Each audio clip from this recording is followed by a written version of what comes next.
People have changed. I don't know any other way to put it except for people have changed. I've seen it. I know you've seen it. Let me know down in the comments below if you've just seen a shift in the way people are in general, the way society is in general.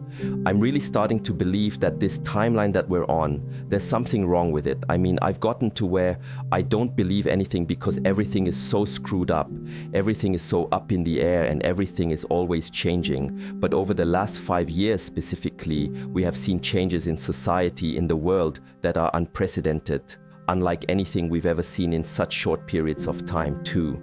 That's the other thing. Sometimes I feel like I'm living in an alternate reality. I don't know what happened to the reality we used to live in, but it is not here anymore. And there's a few things that have really made me realize this. So the first thing, and this is the one that actually started this whole path of my mind, going down these rabbit holes into thinking that something's seriously off. I grew up in Kentucky, born and raised. So I'm well aware of the massive cultural significance of the Kentucky Derby. It's not just a local event, it's one of the biggest sporting spectacles in the country, arguably the world, given the passion for horse racing here. Despite growing up with its pervasive presence, I never actually attended the Derby until a couple of years ago. It had always been on my bucket list, especially during my younger, more outgoing days when the Derby infield was legendary. Known as the Mardi Gras of horse racing, it was a sprawling wild party where thousands would converge, often running around half naked in bizarre costumes, engaging in mud fights, or even porta potty races, with everyone getting completely intoxicated.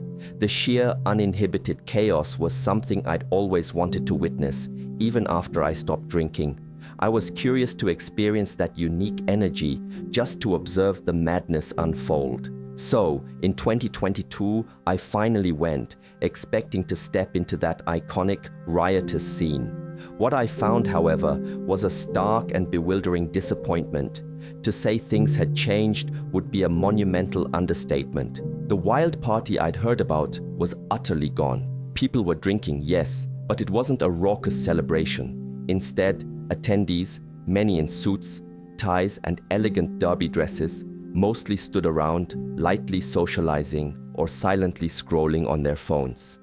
There was a striking lack of the vibrant, boisterous interaction synonymous with the Derby infield. If you find that hard to believe, just take a moment to Google Kentucky Derby infield party photos from before 2020. You'll quickly see the sheer pandemonium I'm referring to, a scene utterly removed from what I encountered.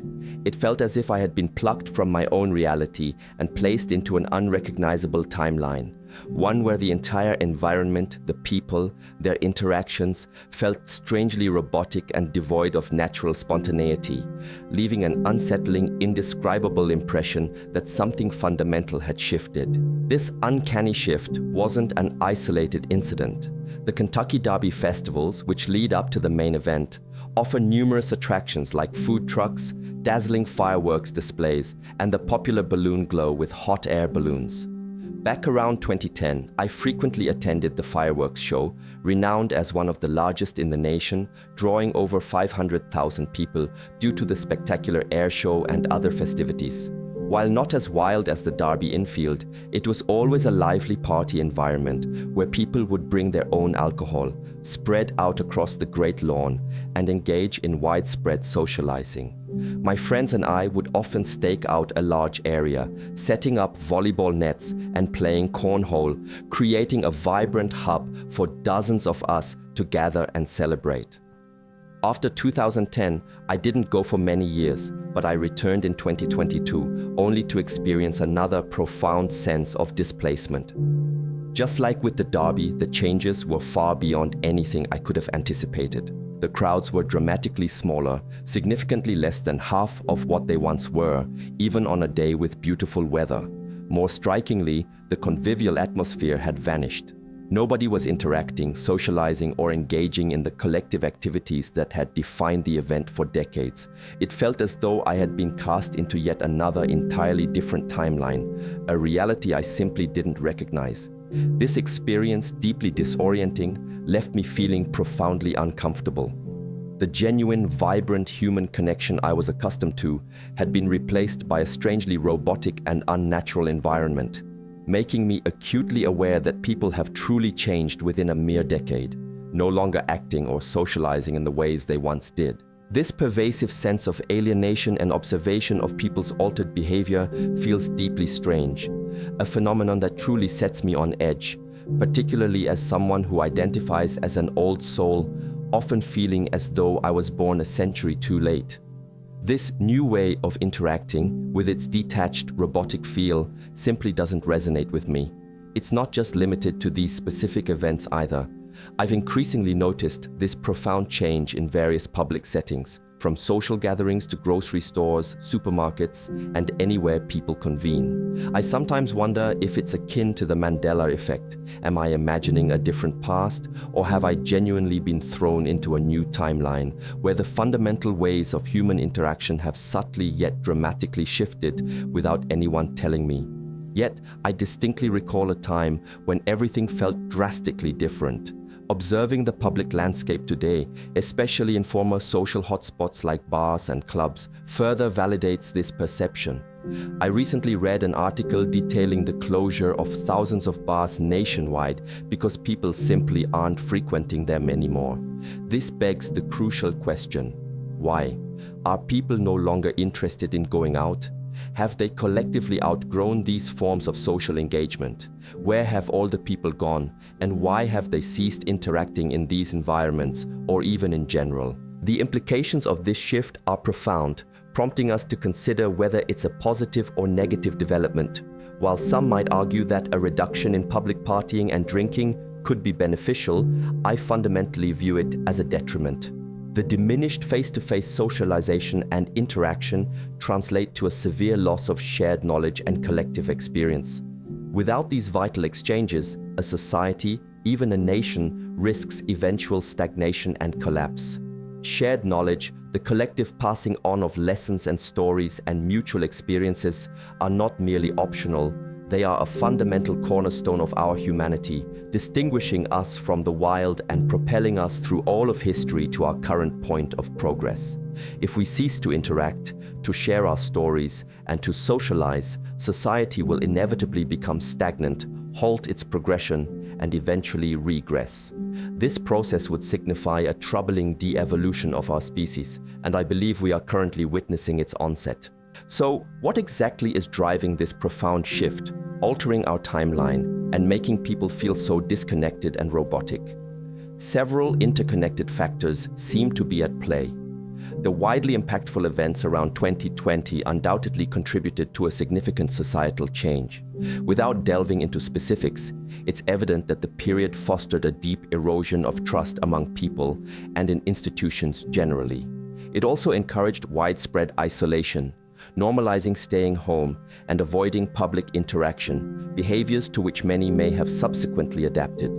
This isolation, reinforced by various forms of communication and public discourse at the time, certainly reshaped social norms and expectations.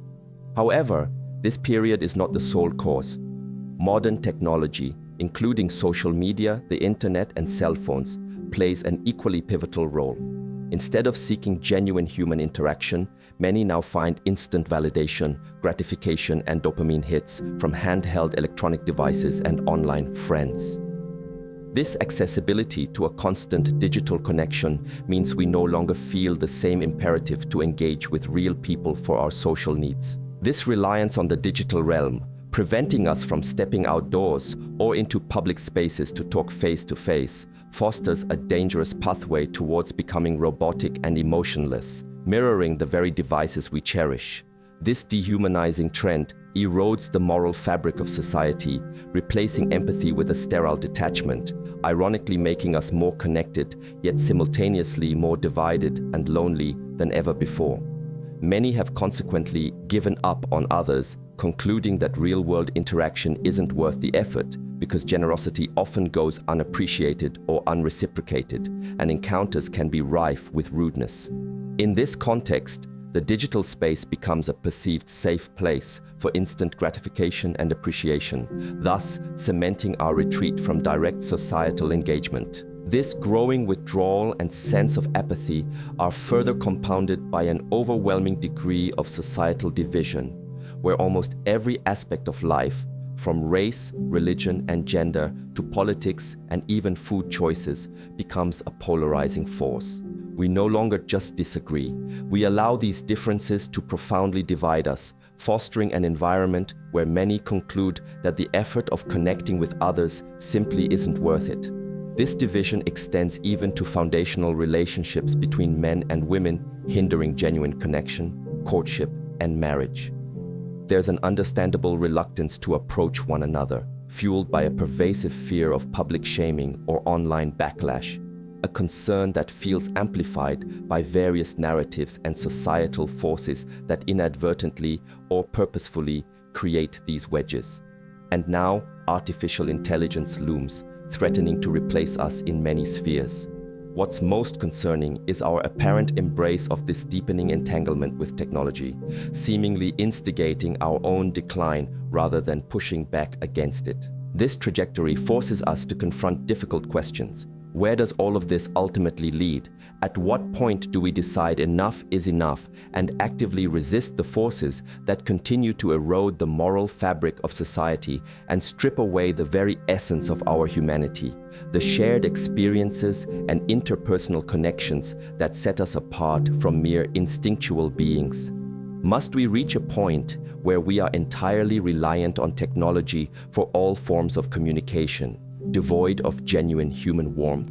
I maintain a degree of optimism. I don't believe our ultimate fate is complete disengagement and technological dependence. Instead, I genuinely believe that a collective pushback will occur sooner than we might expect. The path out of this current predicament lies precisely in a return to fundamental human principles, engaging in simpler ways of life, approaching strangers, connecting with neighbors, and actively fostering physical communication and interaction with one another. This proactive engagement, though potentially uncomfortable in an era where politeness and gratitude are sometimes scarce, is how we can collectively dig ourselves out of this hole and reset this deeply unsatisfying timeline we've constructed. History unequivocally demonstrates that our progression as a species hinges on our ability to share knowledge, to leverage the unique power of human communication to advance ourselves and thrive. While approaching others, socializing and interacting may not always be as enjoyable as it once was, given the potential for rudeness, lack of appreciation, or reciprocation, we must persistently keep trying. To give up and allow these societal shifts to continue unchecked, knowing that each of us possesses the capacity to initiate small, incremental changes to alter this course, would make us complicit in our own collective decline